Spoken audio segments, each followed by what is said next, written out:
podcast, back again with Harmony Reptiles, and today is cleaning day. And while I was at it, I wanted to go ahead and show you guys what substrate I use and why I like it over other substrates. Right now I got two of my baby boas out. This is my Peruvian girl, Genesis. Doing good for me, true red tail. That yellow coloration, I don't know if y'all can see it on camera, but that nice yellow golden color that Peruvians have is starting to come through on her. If you can see it or not, like her sides are really gray, but if you look carefully at the top of her body, it's more of a yellow tint. And the more they shed, the bigger they get, the more they grow. It turns into like a really, really pretty yellow golden color. Right there in the cut, it's my Argentine boy, Vader. Still ornery, as most if not all baby Argentine boas is.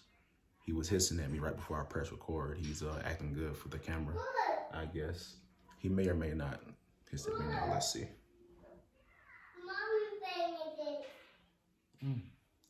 Yeah, I guess he's acting right for the camera. I'm curious, do you guys socialize your boas? I do. I take most, if not all of my boas out at the same time and let them socialize with each other. There he is. Look. What's wrong with you? Did you know I was talking about you? I don't know if y'all seen, but his mouth was wide open. He just got mad at me for no reason.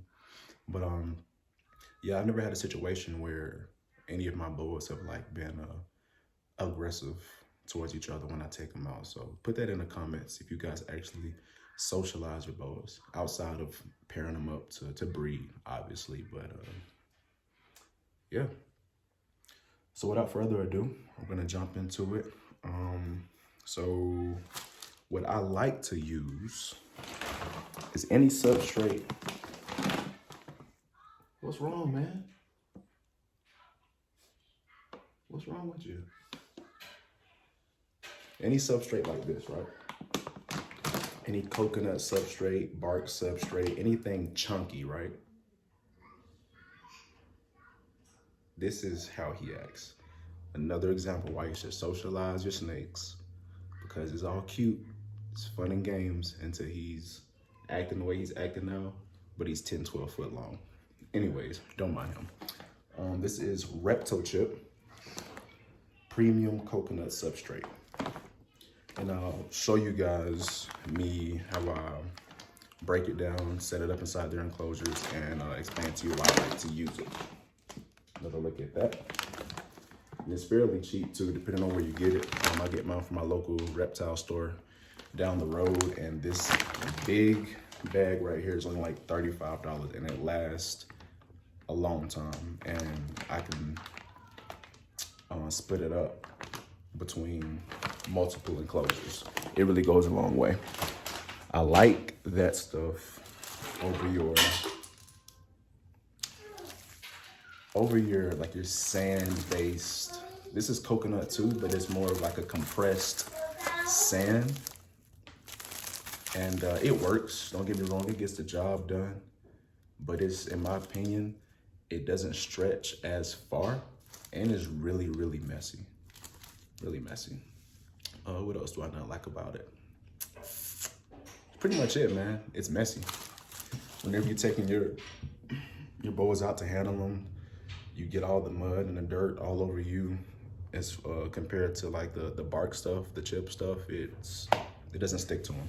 And that can cause other issues as well, as far as like the sand-based stuff, because when they're trying to digest or eat whatever you feed them, it gets stuck to the rodents as well, and they can ingest a lot of that dirt or mud, which is something else that I don't like. Let me see if I can pick him up right quick. Let me put this girl down. This beautiful true red tail. On that note, I don't know if Argentine boas are considered true red tails. They're locality boas, but I think, no, I don't think they are. I think they're a separate subspecies from boas, from true red tail boas. And I think it's like Boa occidentalis or something like that. I'm pretty sure. Don't quote me, but Let's put this girl down right here. Let's see if I can pick Mr. Vader up. Relax, man, relax. Get y'all a close up on him. He ain't so bad, he's just all talk. Growing beautifully for me. He still has some of those pink splotches. Don't mind my daughter in the background. He is half normal Argentine and half Max Pink. Those are those pink splotches that you see. Hey, baby, can you be quiet for daddy's video, please? Shh. Thank you. But yeah, those are those pink splotches that you see in the middle of his pattern right here. Yeah, still a little bit ornery, a little angry, feisty fellow, but he's not as bad as he was when I first got him. He's doing really good. Look close up, look at him. But yeah, y'all, without further ado, let's jump into the substrate. About to put some water on it, show you how it expands, and yeah, show you how I apply it. Yeah, baby, snakes. All right, y'all, and we're back. We got an empty tub right here, and we got a half open bag of substrate ready to go. Now, I've seen people set this up all types of different ways. I guess it just depends on what you got going on. I've seen people take a whole bag, cut a little slit in the top, pour water in it, let it expand. But again, it just depends on what you're trying to do, how many snakes you have. Yeah, me, what I typically do is I'll open up the bag and I'll just grab little chunks out and distribute it that way. So that's what we're gonna do. Take it. This stuff is kind of hard, so you gotta put some elbow grease into it. Damn, I wish y'all had a better view. Give me a second, let me see what I can do. All right, so hopefully this is a bit of a better angle for you guys. So yeah, what I do is I take the substrate, sit it down inside of here, and I just start ripping it apart. You may or may not need, like, depending on your strength, like a knife or something to pry it apart. The way that I do it anyway. Again, some people, they just open up a little hole, pour water in it, get it soft so it's easier to break apart. I just take it, break it, and distribute it evenly across the floor of the enclosure.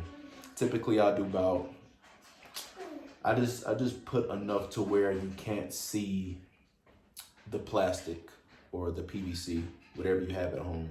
You just cover enough of the floor to where you can't see the bottom.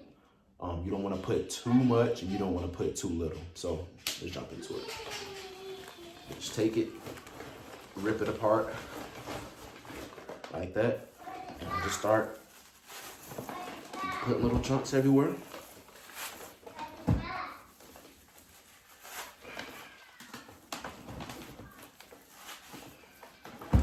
Once I feel like I got enough,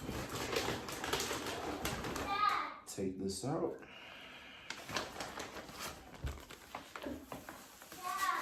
And I just break them up into smaller pieces.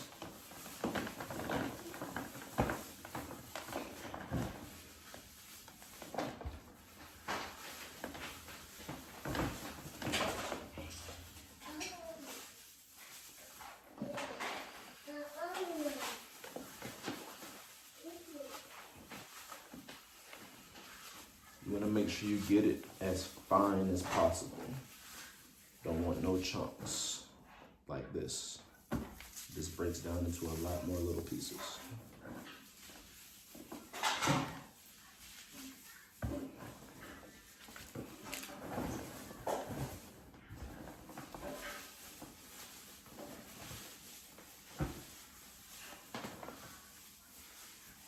And depending on the personality of your snake, you may want to add a little bit more, because some like to burrow.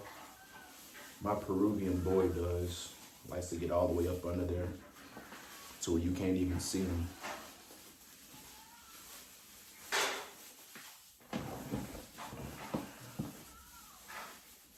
All right, that there should be enough.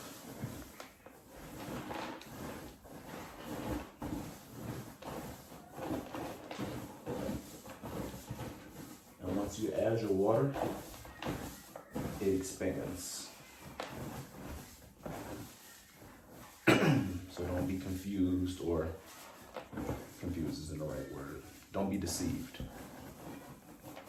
A little goes a long way, especially once you get your water into it. All right. Let me show y'all what the floor of this looks like. All right. This is what your floor should look like. Evenly spaced. All right. Let's add our water. All right, so when I'm applying my water to the substrate, what I do is I come over to my sink. I prefer to use hot water. It really doesn't matter what you use. If you're using the method that I was talking about earlier, how people take the whole block, cut a little slit, and pour water inside of it, hot water will probably help in that aspect because it will help it break down and you can separate it a lot easier. But I already have mine separated. I just like to use hot water just because I like to. Now I'll come over to the sink, get the water hot, use the nozzle here just because it's more time efficient. And I just start to coat all the substrate evenly. Just like this here. Now, you don't want to completely soak, well, you do want to soak all of it, but you don't want to drench it. Reason being is you want to be able to stretch your substrate as far as possible, as far as time goes. Because if you completely drench it in water, it'll absorb it, but it won't last as long, if that makes sense. So if you put just enough water in here for it to be wet and hold the water, hold the humidity, when it'll dry out faster, but you can continue to use like a spray bottle or something like that and just continue to wet it so you can stretch it, if that makes sense. If you completely soak it, it'll expand, hold on to all the water, but once it dries out, that's it. You won't really be able to apply any more water because it's held all the water that it can hold, if that makes sense. So after I do that, I stir it up, just like this with my hands. That way I can get any dry spots, anything that I missed.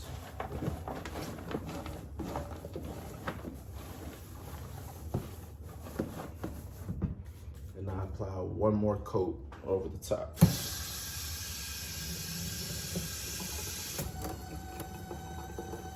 Again, you don't want to do it to where you can see water floating on the bottom. That's how you know you use too much. And the substrate, eventually, it'll soak it all up. But like I said, once it soaks it up, it's not going to be able to hold anymore. And I guess reason being I like to use the hot water is because it helps with the humidity tremendously. As soon as I put the top on this thing, the condensation starts to fog up immediately. So if you have any type of enclosure for your animal and you're having trouble with holding humidity, you might want to use really hot water. Don't put your snake back in there immediately, obviously, because it might be too hot, but let it cool off for a little bit and then put them back in there. So yeah, if you're having problems with humidity, take your snake out, get really, really hot water. Use a cup or whatever you want to use. Pour the hot water over your substrate, let it cool down a little bit, and then put your cover on and put your snake back in there. That should help. That's that. Yeah, this will be able to last me at easily a month or two. Yeah, that's that. Let's get back to the room. Just want to show you guys too real quick. So it probably looked like I was spraying a lot of water, but again, this stuff, it holds the water so well. It looked like I was spraying a whole lot. Let me bring you guys in closer.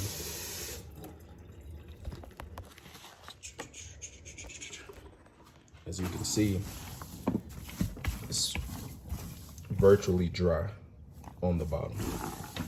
This stuff holds water, holds humidity extremely well. That's why I love it. See, there's still some dry areas right here. Just mix it up like that right there, and it'll be all right. But again, I don't want to get it too soaked, because if you soak it too much, it'll run out of the capacity or the ability to be able to hold any more water. And that'll just shorten the lifespan, if you will, of the substrate. But yeah, that should do it. All right, y'all. Well, that's the conclusion of this video. I hope y'all enjoyed it. Yeah, if you liked it, hit the like button. If there's anything you want to see me do or talk about, put it in the comments, and I'll try my best to getting around to making a video about it. If you really enjoyed the content, give me a subscribe. I greatly appreciate it. But yeah, in closing, I went ahead and brought out my boy Vengeance. This is my most ferocious boa, but I don't know if you guys can tell, he's calmed down a whole lot. And just based off my own personal demeanor, don't know if you can tell as well, but I'm a lot more comfortable with him. I'm still on my P's and Q's with him, because I don't quite trust him 100%, but we're night and day difference compared to the first day that I brought him home. Yeah, can't wait to continue to update you guys on his journey, and yeah, how we continue to bond together. This is a Peruvian male. For those of you who don't know, and yeah, just figured I'd bring them out for the end of this video. But yeah, y'all, that's it. In closing, love your boas, take care of your boas, and yeah, see you guys next time. He's also going into shed. I don't know if you guys can tell, the bottom of his belly is real milky. So he's about to shed out soon. But yeah, y'all, peace. Catch you next time.